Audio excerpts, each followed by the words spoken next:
16 years ago. Spring, prior to Arthur's memory decaying to a point where he couldn't remember anything. Not long after the new year, many of Lincoln's residents still bask in the holiday spirit. However, Bloom Shore District's Special Task Force, specifically Team 013, was in a panic. After 5 long years, they were welcoming a new recruit. Heard his evil is light or something. He's usually only responsible for providing light and scouting a path during missions. Support role. It's not that impressive. Impressive people won't be sent to our team. Staying here for a year is almost like being buried in the ground for a decade. So he's just like us, a nobody. Luke hands over the newcomer's information to Tommy. Is he here to also fix our hallway's lights? Standing before the office door, Arthur is hit by a wave of mixed emotions. This marks his 16th year as a police officer and 9th as the captain of Team 013. In his younger days, his passion led him to numerous accomplishments, but a severe injury from a high-risk mission 5 years ago significantly diminished his mobility. Having recovered since then, Arthur did some mental calculations. Even at the risk of reputational damage, he must utilize the energy of new blood to somehow mold this group of misfits back into shape. Attention, everyone. Arthur swings the door open, breaking the chatty atmosphere. 3 o'clock in the afternoon, the rookie will report for duty. We only got 2 hours left, so we need to start preparing. Tommy, are you working part-time as a junk collector? This pizza box has been here for weeks. Throw it away. Arthur is completely oblivious to the neck pillow he's still wearing. And this figurine on your desk, Luke. I've told you not to bring this into our office. It makes us look bad. Team 013 is at the bottom of the hierarchy. After numerous reshuffles, they have been whittled down to a single captain, 2 officers, and a support technician who has just submitted a transfer request. They're hardly what one could call a team. In their early years, they made a name for themselves by solving several major cases. However, their present has nothing of their past luster, marked by a lack of talent. Their reputation has taken a hit due to failed investigations. When their department relocated, they were left behind to handle the task of sorting through a plethora of old files. To this day, they still inhabit the old building. As time passed, they were all but forgotten, their only interactions with the others being the occasional job to retrieve files or search at the headquarters. At the age of 23, the rookie Xavier stands before the door, holding a cardboard box. His uniform is neat and his expressionless face clean. He sticks out, being the only lively person in this otherwise gloomy hallway. Excuse me. As the door swings open, a group of people in the midst of their hustle and bustle lift their heads. They are dumbfounded by the face illuminated under the bright white light. A college student? Has he graduated yet? Everyone who comes here is just a bunch of pretty boys. Slightly awkward, Arthur clears his throat, signaling for everyone to quiet down. His eyes, filled with anticipation, move to the newcomer. You must be Xav, right? Why don't you introduce yourself? Xavier, male, 23. I'm the newest member. I look forward to working with you, the young man says, heading straight to an isolated desk in the corner. He places the cardboard box beside the computer and silently starts to arrange his things. Tommy and Luke simultaneously exchange disgruntled glances. What's this guy's deal? However, as time passes, Luke's impression begins to change. Whether it's tasks assigned by the higher-ups or senior members, Xavier always completes them quickly and methodically. He works until they're done, but nothing more. He is never late, but he doesn't leave early. When asked why he requested a transfer to their squad, he answers in a matter-of-fact tone. This place has many old archived records of Lincoln City. I want to read all of them. But there are likely over 5 million criminal records and fingerprint files in the database, and ones that haven't been entered into the system. The files from the beginning of this century alone probably amount to tens of millions of pages. Xavier falls silent for a moment. Seeing him lose hope, Arthur pats his shoulder as though he understands. It's good to like reading, but you can't spend all your time in the archives. Let's have beef hot pot tonight. Xavier doesn't like a lot of things, but he's very enthusiastic when it comes to eating hot pot. Watching as Xavier orders plate after plate of beef and lamb, Arthur is relieved. Knowing a person's favorite things is basically getting closer to them. During a mission, Xavier was injured in an attempt to rescue someone. He spent nearly half a month in the hospital. After being discharged, he insisted he didn't mean to rescue that person. He even claimed the incident had traumatized him. He ended up applying for a desk job as a logistics administrator. Like a forgotten cactus on the windowsill, Xavier lives a simple life, thriving amidst the winds and the sun's harsh glare. Xavier always tidies up paperwork when everyone else is out on missions.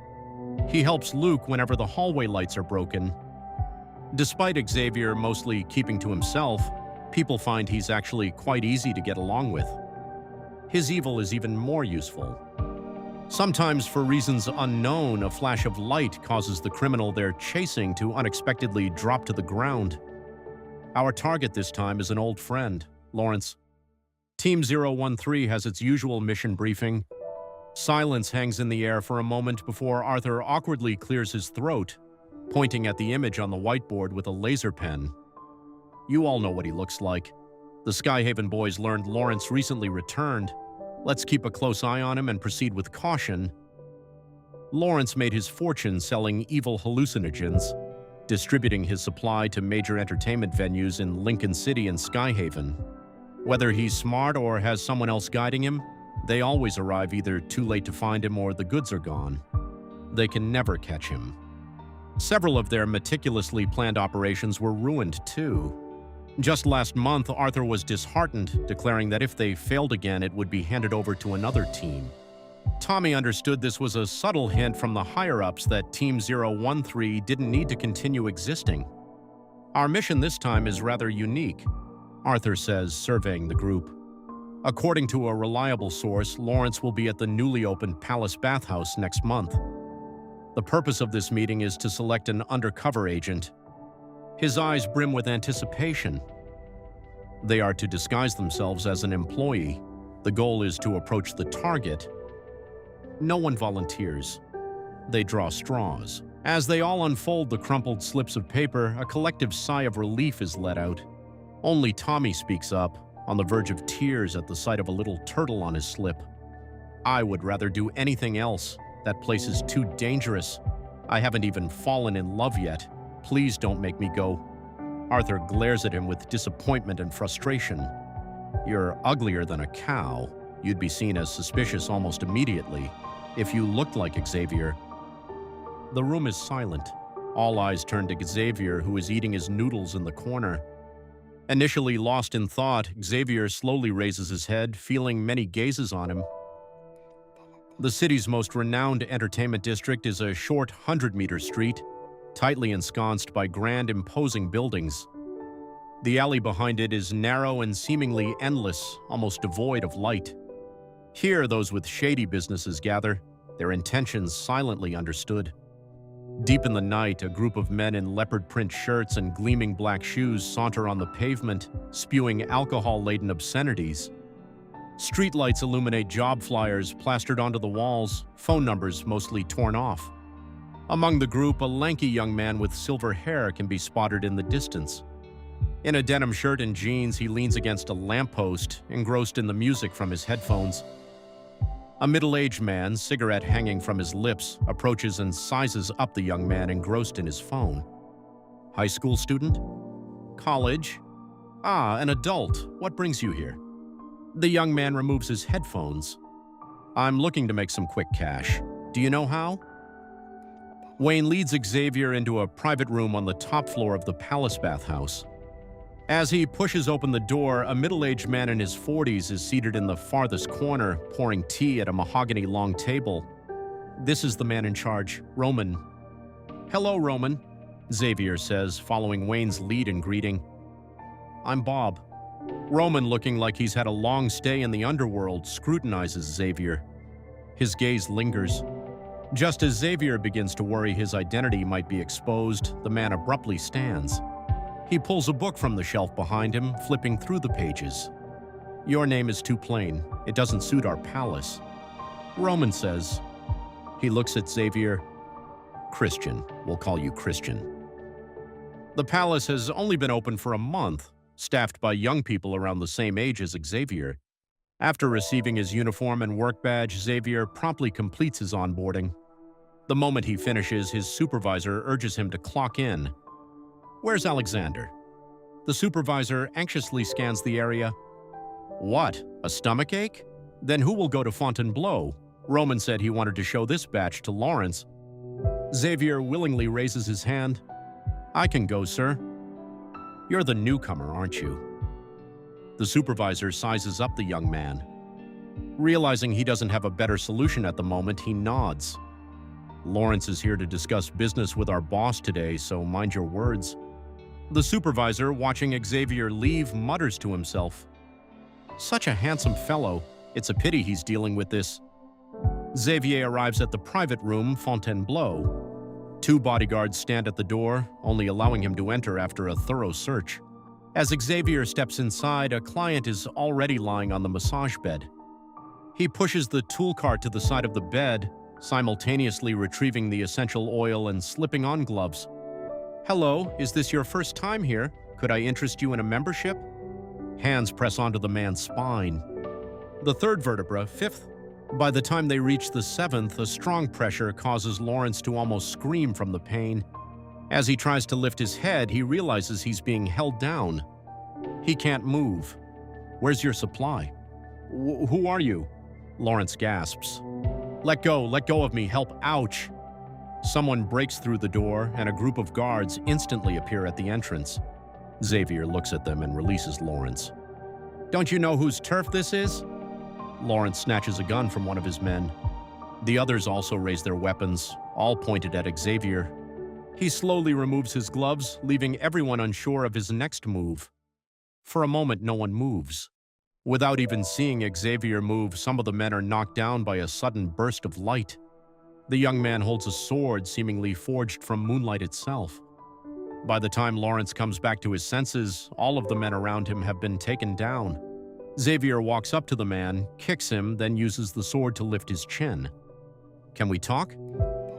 By the time Luke arrives as backup, Xavier stands alone amidst a circle of fallen bodyguards. In the corner, Lawrence is tied up with bed sheets, his neck at an odd angle. Xavier, did you take out everyone in this room? No. Xavier walks down the corridor, pulling Luke by his collar. They ran into my sword. Message received, requesting backup. Xavier walks for a bit, then stops. Luke follows Xavier's gaze. A flood of men in black suits spills out of the elevator. I'm not very strong, so you'll have to do the fighting. Xavier says. All Luke knows is that the grip on his collar loosens, and then he's tossed out of the hallway. You didn't look like you were losing. Ah! Half a month later, at the commendation ceremony, Luke scratches his head. Under the fervent gaze of his fellow officers, he steps onto the stage to speak. I'm not quite sure what happened myself. Seeing all those people, I steeled myself and thought, might as well close my eyes and take a gamble. Then I just started punching. Before I knew it, they fell like dominoes. Luke recalls that day with a smirk. Maybe they were just too weak. Oh, the true hero of this incident was our team's Xavier. And there is more. A month later, Polar Bear, notorious for selling illicit evil drugs, shows up at the doorsteps of the police station. He was tied up, weeping and confessing his sins. Another 2 months later, Cash, who had been using his evil to do telecom scams, is found live streaming on MeTube, dramatically slapping himself. Tears stream down his face as he implores everyone not to trust calls from unknown overseas numbers. 3 months later, in light of the outstanding performance of Team 013, the HQ commander temporarily reassigns Luke and Tommy. It's good for further career development, but both of them refuse. They argue their ability to catch criminals is purely because of luck. They felt inadequate being in more important roles. They're open to temporary reassignment but are firmly against a permanent transfer. For reasons they can't quite articulate, ever since Xavier joined, their previously inept team somehow found their fighting spirit. As for who brought them luck and whether Xavier is as simple as he appears to be, no one wants to know. Everyone seems to have an unspoken understanding to guard this secret. As the year draws to a close, the medals and recommendation letters from headquarters arrive. Tommy and Luke, 2 men on the cusp of their 30s, hug each other in a tearful embrace. For a moment, it's unclear whether Luke is crying from being overwhelmed or from the prickling pain of Tommy's wire-bristle stubble. After years of being underdogs, recognition finally came, reigniting the dreams of many. Luke pushes Tommy, rubbing his own reddening cheek. When Tommy goes to hug Xavier, Xavier places another pot of cactus on his desk, creating a barrier between him and the others. Tomorrow is New Year's Eve. I haven't finished sorting out this year's files yet, and I won't be able to make it home again. Hey, I'm going to be home alone too. Someone's going to have to keep watch here. How about we do this together? Xavier, will you be here tomorrow? Seeing Xavier about to shake his head, Luke quickly adds, "There's plenty of meat. You can eat as much as you want." Okay. On the promised day, cloaked in the veil of night, Xavier walks back to the police station alone. Outside, the sound of firecrackers echoes. Inside, the break room buzzes with warmth and growing merriment. At the heart of the table is a hot pot. Luke has brought freshly wrapped dumplings from home, sparking a debate with Tommy about whether pork-filled or seafood-filled dumplings taste better. Arthur calls out to Xavier. "Why are you standing there? Come in and help put up the paper cuttings while the food cooks." Once the dumplings are eaten, snow begins to fall again. The room is very warm, prompting Xavier to step outside for some fresh air. Not long after, Arthur follows him, handing him a can of beer while lighting up a cigarette. "Last month, while doing inventory, I found a file missing from the archive," he says, exhaling a smoke ring without glancing at Xavier. "SD 199-40122, an event that happened decades ago. The involved party is long gone and the office gave up looking into it. I wonder who still cares about this case." Xavier watches him in silence, patiently waiting for what will be said next. "I immediately requested for your personal files from HQ. They were impeccable. Even during your time here, your actions have been anything but disappointing. There was a match in the portrait database. I found this." Arthur turns to Xavier, handing him a picture. In the faded yellowed photograph are the traces of a man with silver hair. His figure is tall, slender. All that remains is a blurry white silhouette. Everyone has secrets. He chuckles, exhaling a ring of smoke. The older we are, the less expectations we have for the new year. Regardless of our days, life continues in its steady, monotonous flow. We hope you choose to stay. Through the floor-to-ceiling window, a group of people can be seen mimicking the TV anchor's lively dance, exclaiming, "Happy New Year." Xavier sighs, wondering if these people are truly capable of being a competent team. He lifts his head, staring at the New Year's fireworks that burst at the stroke of midnight above 1,000 high-rise buildings. It's time for him to leave. 2 days after Lincoln New Year's Day, the streets remain eerily deserted. Xavier slips the missing file into the mailbox downstairs, then proceeds to feed the stray cats nearby before climbing up the stairs to his apartment. During the time it takes for rice to heat up, Xavier steals a glance at his phone. Finally, after 24 hours, he finally receives a response to the message he sent last night. "Maya, aren't you going to ask what I'm going to do with this?"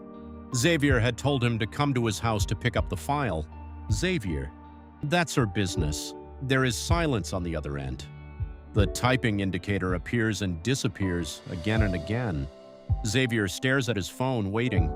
It's not until the microwave dings, signaling his food is ready, that the message is sent. "Maya, I want to use this for a new identity. Maya, I just want to be an ordinary person in this timeline. Maya, are you still there? Do you think it's funny?" "I don't blame you, though. I agree." "Xavier, I was heating up some food." "Maya. Maya, is it that Earth junk food with absolutely zero nutritional value again? I don't get why you like it. Their convenience stores can't even be bothered to change the flavor of their chicken cutlet rice bowls." "Xavier, and what about you?" "Xavier, you mentioned how you're not acclimated to the climate and you're not fond of the food, but you fell in love with someone here. Maya." "Xavier, there's nothing wrong with that." "Maya, enough about me. Are you really going to wait for that person?" "Xavier, yeah." "Maya, how long are you going to wait? 10, 100, or 1,000 years? "Maya, something messed with the slip space during the backtrack. The spaceship couldn't handle the deep space tunnel fluctuations." "Maya, both she and the ether core vanished without a trace. For all we know, they might already be cosmic dust. Xavier, I know. Maya. Even if you press on, you're not going to get the outcome you're hoping for. Suddenly, the deafening sound of fireworks resounds outside. Xavier looks into the night. Some windows are adorned with festive decorations for the new year. The outline of these decorations, bathed in a soft yellow glow, paints a picture of safety and warmth as silhouettes move within. Xavier walks to the door and activates the intercom's visual screen, revealing the figure of a young man. He presses a button. It's in the mailbox. Take it and go. You. The young man is startled. He looks from left to right before he composes himself. He focuses on the camera. Goodbye. Wait, I have something to say. With a certain resolution set in his heart, he stares at his former friend on the other side of the screen. Be careful, they're going to find you. Lingering in one place for too long always leaves noticeable traces. Xavier has certainly thought about this. Over the years, he has walked many paths, only to realize that there is no real difference between them. Despite their inevitable end, these paths are still worth treading. The fire blazes with such intensity that it leaves no chance for survival. Everything burns, leaving nothing behind. He decides to die in this fire. Xavier turns his gaze to the abandoned factory, which appears much like a military base. The criminal chose a good place to hide. He drags the unconscious man onto the snow, retraces his steps, and discards the man's identification and baton in a corner. The signs of a struggle have been set. The flames surge even higher, lighting the night sky. A few residential buildings are lit, and soon the urgent wail of a siren echoes from afar. At the bus stop, Xavier watches a police car speed by. As he prepares to board the bus, there's a cry behind him. He turns and finds a little girl sitting alone at the corner of the road under a streetlight. The girl is young, a dirty rabbit plushie lying at her feet. Upon seeing someone approach, her sobbing gets worse. Are you lost? Did you run away from home? Never mind. Cry louder so they can find you when I'm gone. Why are you so mean, mister? The candy in your mouth hasn't even melted yet. You haven't been away from home for long, have you? Xavier approaches her, brushing the snow off her head. Since you live nearby, you should hurry back. And what about you? The little girl looks up at him, her curiosity overpowering her fear. Did you run away from home? What is that shiny thing around your neck? Xavier rubs his neck, choosing the easiest question to answer. I'm leaving soon. What a coincidence. A voice suddenly rings out from the other side. A young man leaning against a sign that reads, "Closed," stares at Xavier with an air of enthusiasm. He has silver hair, much like Xavier's, though he seems slightly younger. Long time no see. It has been a long time, Xavier says, looking at his former friend. You followed me all the way here to let me know. It must have been hard. I'm curious how you managed to elude us. His friend walks over. Hiding in plain sight as an inconspicuous guy. It's not much different from what I imagined. I thought you'd kill them before leaving. He shrugs, a twinkle of amusement in his eyes. You abandoned them, just like the backtrackers. How are you going to cover your tracks this time? Kill me, or let me... Before he finishes speaking, a dazzling light flashes. When his vision clears, Xavier and the little girl are nowhere to be found. The man stares at the footprints in the snow and grimaces. A blade of light materializes in his hand, and he hurries to follow the faint energy ripple. Just a street away, Xavier lands in a narrow alley, cradling the girl in his arms. The flurry of snow he makes conceals their footprints. He picks up the fallen rabbit plushie, brushes it off, and hands it to the girl. If anyone asks, say this rabbit helped you. The little girl clutches her bunny tightly, nodding. You're very handsome. When I grow up, will you be my boyfriend? No. Why? Do you like someone already? Xavier hums softly, turning a blind eye to her sad expression.